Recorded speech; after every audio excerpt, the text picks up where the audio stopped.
Alright people, welcome back to another Fwoosh review. Tonight I'm taking a look at the X-Men Legends Dazzler and Shatterstar. Now this is from the Warlock wave. It's just hitting now at mostly Target. I was lucky enough to just walk in and find a case. I did check BrickSeek that morning and there was a jump in numbers, but I thought, I don't feel like going anywhere. But I went over there anyway. It's pretty much the easiest wave I've found all at the same time. And I'm just going to start with Dazzler and Shatterstar because of the mother-son relationship. I don't know if that's even still canon. I remember it being that way back in the day, but it's good enough for me to go with these two together. Now, as you can see from the packages, the X-Men Legends get a yellow motif to their packaging.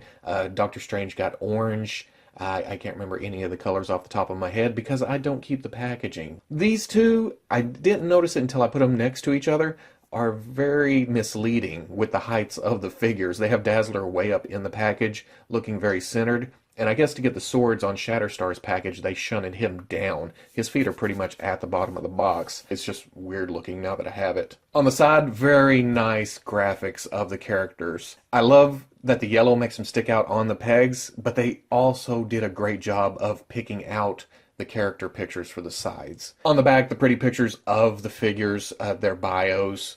Get down to here to like the mug shots. I love these things. I just love how they give a little tease of the other characters in the wave without giving away the full character. And then a bunch of unreadable stuff, which for some reason is different between the two. I don't know why. Maybe Dazzler says something like, do not stick where you're not supposed to. And then Shatterstar, because he comes with swords, don't poke yourself in the eye or any other soft part of your body. On the other side, same graphics. On the top, you have the X-Men logo. Now, I'm kind of worried about Shatterstar's sword here. It's way out of the bubble, and it's shoved up there, and it's bent to the side, and yeah, I don't know. But I'm going to get these open, see how that is, and then see how the figures are. And there we go, all out of the package. And both of these kind of surprised me. Well, one more than the other. I knew Dazzler was going to be disco cool, but Shatterstar, who I've always liked, but he's never been my top 20, 30, 40 X-Men characters, this figure really hit me hard. It's just really dynamic. But looking at Dazzler first, the sculpt is really nice. And since I've went to just buying X-Men and movie characters, I don't have any of the older figures out to compare to see if there's a lot of reuse here. It seems like the lower torso and then maybe the upper legs are reused, maybe the arms, but the upper torso, the neck area, and then from the knee down are definitely new. I can 100% say for sure that those are new because of the disco parts. Get up to the head, and again, very 70s, very Farrah Fawcett, very just wavy, poofy. And then as far as colors go, the paints, the plastic, this is almost the best skin tone colored plastic that I've seen in a long time. It just feels so natural on the arms. And then the silver wristbands. I wish the roller skates were a little bit more shiny silver, more chromy, more mirror disco ball finish, but this totally works. And then the white over costume, it's not just a straight white, it's like a metallic pearlescent white. It really shines in the right lights. Moving over to Shatterstar, I'm pretty sure his legs are reused from the Bucky Cap Black Panther body. And I'm not quite sure if his torso is the Doctor Strange with the fabric wrinkles in it, but it feels like the arms, the boots, the gloves, at least the cuffs, are new, and then his cape, his shoulder pad, and the head. The head, totally 90s. It's got the poofy ponytail flying up and then hanging down. The hair on top, just perfect Shatterstar. The excessive padding, the wrinkliness, the poofiness of his sleeves, and then big cuffs for his gloves, and the flariness of his boots just sticks out. All the pouches around his belt. It's just a great representation of a 90s character. Now Dazzler's hair, you can see all the little curves and waves and stuff, and it looks fantastic. A little bit soft, but yeah, I just love this thing. The hair is a strawberry blonde kind of color. It's not red, it's not blonde, but my problem is that it has some like dark splotches. Not too heavy, but when you start looking for them, you can see them. Her face paint or her mask or whatever it may be looks great here. The lipstick has kind of a glossy red to it, a metallic look to it. Love it. The necklace wants to ride up the neck a little bit when you get moving her around, but it's easy enough just to pull right back down. And then the roller skates. Great sculpt. It reminds me of going skating when I was in grade school. I wish the wheels moved, but at the same time, I'm kind of glad they don't because of stability issues. It does make her a little bit harder to balance and harder to stand, but it's just getting those flat. But going over articulation, she has great range of movement down. She can tuck her chin into her chest.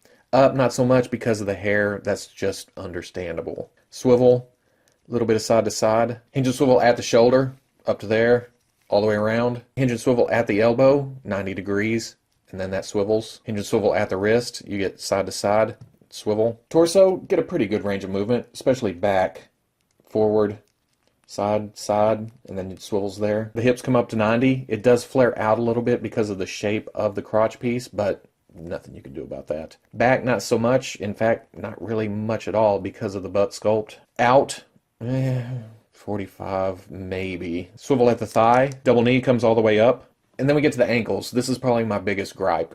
I don't have a lot of serious gripes about this figure, but the ankles are probably it. Pulling back has gotten easier since I got it out of the package, but you get about that much range of movement there. But the detent in it puts it in an odd spot for the straightness of the leg. You got to kind of use the knees to get the skates flat on the floor. And then there's forward-facing pin for rocker. Flip over to Shatterstar, and it's the same hair color. It may be just a shade darker, but it may also be because of all the detail in it, throwing a lot more shadow into it. You can see all the detail in this leather-like shoulder pad right here. It kind of has cracks and crevices in it. And same for the belt. It's kind of worn look to it. And they came back with a wash to kind of bring out the detail and kind of age the leather too. The weird thing about Shatterstar, in the package, I was looking at him straight on and I was like, well, he looks kind of bored.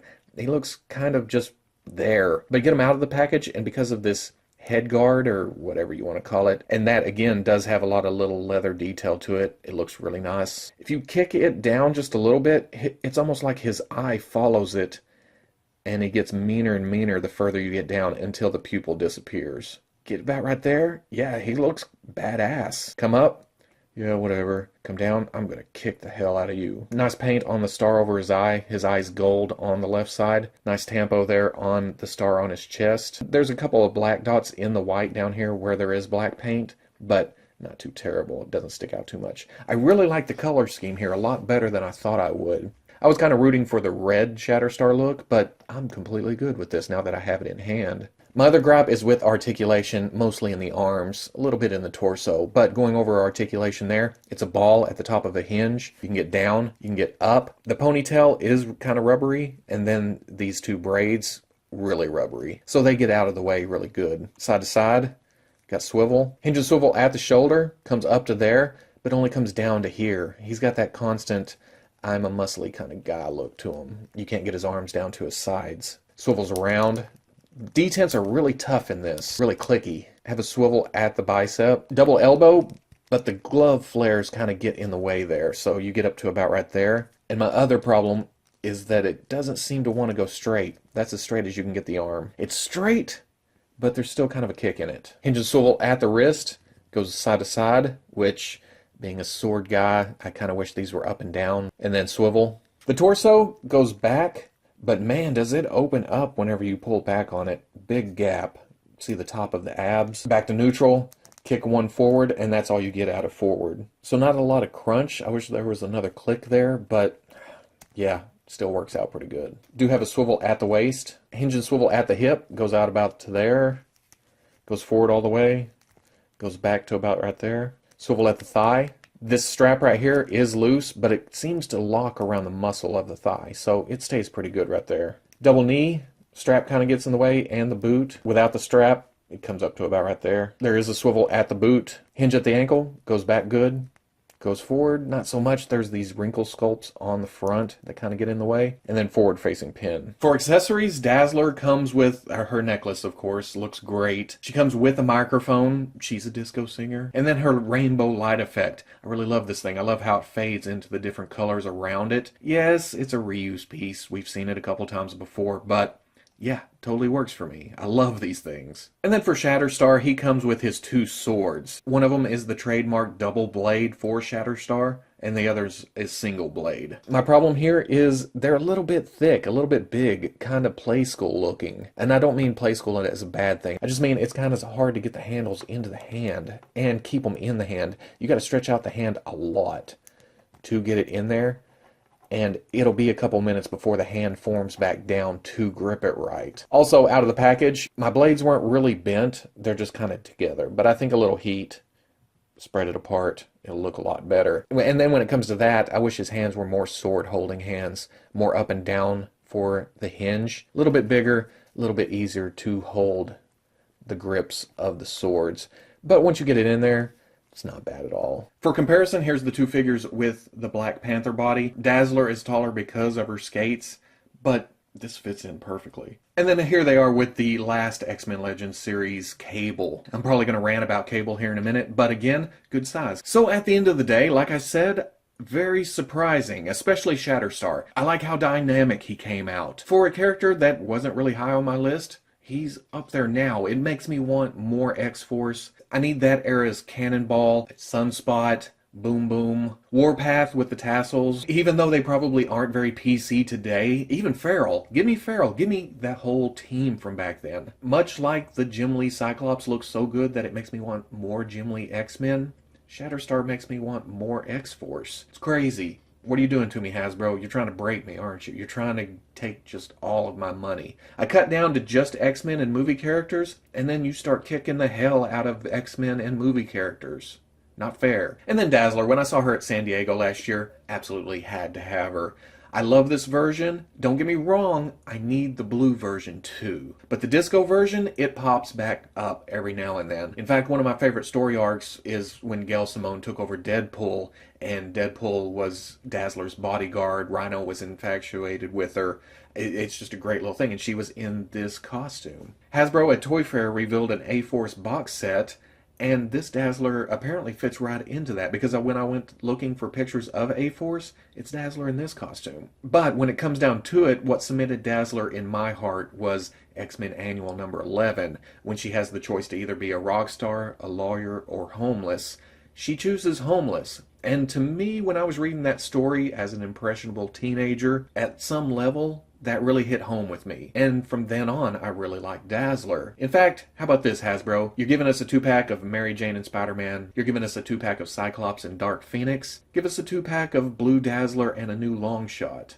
That would be absolutely perfect. Until then, though, Disco Dazzler is going to be rocking my shelf. And Shatterstar is going to be sitting there waiting for more X-Force. And I forgot to mention, give us a big-ass Cable. Big-chested, lots of armor, lots of pouches, big-ass guns. We need a 90s Cable, too, to go along with this. Give me more X-Men, Hasbro.